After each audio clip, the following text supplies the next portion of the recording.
దేవుని మాటలు వినడానికి ఎంతమంది సిద్ధంగా ఉన్నారు? హల్లెలూయా, హల్లెలూయా. ఆలస్యం అనుకోకండి.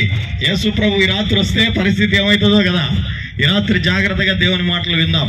ఎంతమంది బైబిల్ తెచ్చుకున్నారో వారందరూ కూడా బైబిల్ ఎత్తి చూపించాలని ప్రభు పేరిట మనవి చేస్తూ ఉన్నాను. ఎస్, హల్లెలూయా. కనిపించేటట్టు ఫోటో ఇప్పుడు తీయండి. ఫోటో అద్భుతంగా చూడండి. అది పరలోకపు తండ్రి ఆశపడేది. అంతే, జనాలను కాదు తీసేది, వారి ఇంట్రెస్ట్ బైబిల్లో కనపడుతుందా లేదా అనేది ప్రభు చూస్తాడు. హల్లెలూయా, వెరీ గుడ్ అండి. నేను అడిగే ప్రతి మీటింగ్లో ఎంతమంది బైబిల్ తెచ్చుకున్నారు అని. కొంతమంది ఏదో ఊరికి అట్లా వచ్చిపోతూ ఉంటారు, వాళ్ళంతా లెక్కలకి రారు. నిజంగా ప్రార్థన మీద వాక్యం మీద పట్టున్న వాళ్ళే బైబిల్ తెచ్చుకుంటారు. హల్లెలూయా, దేవుని నామానికి మహిమ కలుగును గాక. హల్లెలూయా. ఆలస్యం చేయకుండా దేవుని యొక్క వాక్యంలోనికి వెళ్దాం.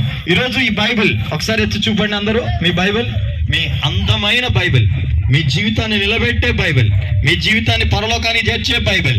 నేడో రేపో ప్రభువారు రాబోతున్నారు. ఆయన వచ్చినప్పుడు నేను తీసుకొని పోయేది ఏంటి చెప్పండి? ఏంటి?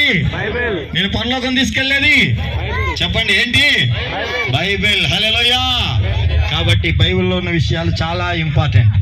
చూడండి, ఈరోజు బైబిల్ అంటే ఇండియా దేశంలో గత 3 రోజుల నుంచి మనం మాట్లాడుతూనే ఉన్నాం.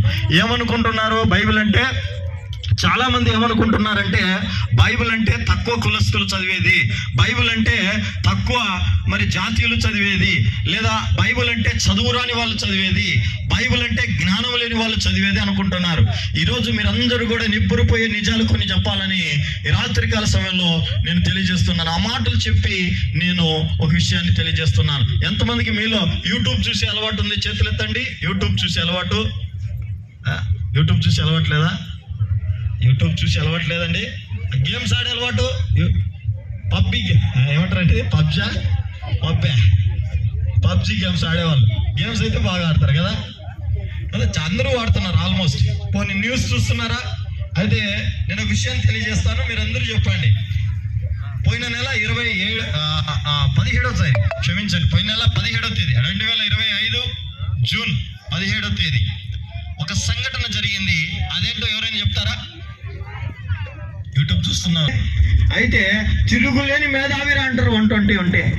అయితే జాగ్రత్తగా ఈ మాటలు వినాలి. ఐన్స్టీన్ పేరు విన్నారా? ఐన్స్టీన్ శాస్త్రవేత్త. ఆయన ఐక్యూ లెవెల్ ఎంతో ఎవరైనా చెప్తారా? ఆయన ఐక్యూ లెవెల్ ఎంత అంటే 160. అంటే మానవ జాతికి అతీతమైనటువంటి జ్ఞానం కలిగిన వాడు Einstein.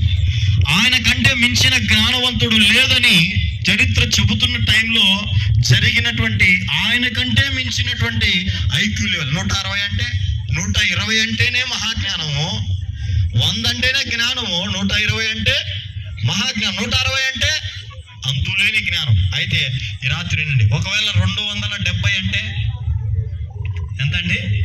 270 the world book of record లేదా గిన్నీస్ బుక్ ఆఫ్ రికార్డ్ సాధించినటువంటి ఒక ఆయన ఉన్నాడు. ఆయన దక్షిణ కొరియాకు చెందినటువంటి యంగ్ హూన్. అంటే ఇంచుమించు అయితే 40 కావాలి ఆయన జ్ఞానం ముందు ఆడారు. ఎందుకంటే ఆ ఐక్యూ లెవెల్లో బీట్ చేసేవాడు ప్రపంచంలో ఇంకా సర్ ఐజక్ న్యూటన్ అయినా సరే, చార్లెస్ డార్విన్ అయినా సరే, ప్రపంచంలో ఎంత మేధావులు ఉన్నారో అందరూ కూడా ఈయన జ్ఞాన పాదాలకు సమానమే. అంత జ్ఞానం కలిగిన వ్యక్తి ఒక అద్భుతమైన స్టేట్మెంట్ చేశాడు. పోయిన నెల